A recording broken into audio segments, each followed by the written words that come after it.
Hello, have a nice day my dear மக்களே. எப்படி இருக்கீங்க? Very good, nice day today. அதாவது ஒரு கொஸ்டின் வாலிப பிள்ளைகள் மத்தியில், உண்மையாக பக்தியாக இருக்கக்கூடிய மக்கள் மத்தியில் ஒரு பெரிய கொஸ்டின் இருக்குது. என்ன கொஸ்டின் தெரியுமா? நான் கடவுளை தேடிட்டு இருக்கேன், கடவுளை உண்மையாக விசுவாசிக்கிறேன், கடவுளோடு நடக்கிறேன், ஆனால் எல்லாரும் என்னை கேள்வி பண்ணுறாங்க, எல்லாரும் என்ன கேள்வி பண்ணுறாங்க. அப்போ விசுவாசிக்கு என்ன வருது? ஒரு டவுட் வருது. இந்த 25th செஞ்சுரியில் எல்லாரும் சொல்கிறான், ஐயோ இந்த 25ஆம் நூற்றாண்டில் என்ன யானே ஒரு கடவுள் அது இதுன்னு சொல்லிட்டு இருக்கா, எத்தனையோ நாகரிகம் டிஜிட்டல் எல்லாமே இருக்குது, ஆனால் நீ மட்டும் ஏன் விசுவாசிக்கிறா? அப்போ விசுவாசிக்கிற டவுட் வருது. என்ன வருது? எல்லாருமே இப்படி போகிறாங்க, அப்போ நம்ம மட்டும் என்ன தனியா அப்படின்னு கேட்குறீங்க இல்லையா? அப்படி கிடையாது. நீ விசுவாசித்தால் தேவனுடைய மகிமையை காண்பாய், பைபிள் சொல்லுது.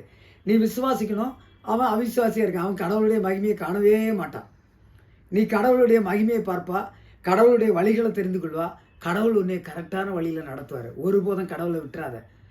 அவிசுவாசி எப்படிப்பட்டவனாக இருப்பான்னா இருளில் நடப்பான். அவிசுவாசி பண்ணுறது எல்லாம் நல்லதுன்னு நினைப்பான். மனிதனுக்கு செவையாய் தோன்றுகிற வழிகள் உண்டு, அதன் முடிவோ மரண வழிகள்னு பைபிள் சொல்லுது. அதனால் நல்ல வழி என்ன தெரியுமா? நீ கடவுளை பின்பற்றுறது. வாழ்நாளெல்லாம் கடவுளை பின்பற்று.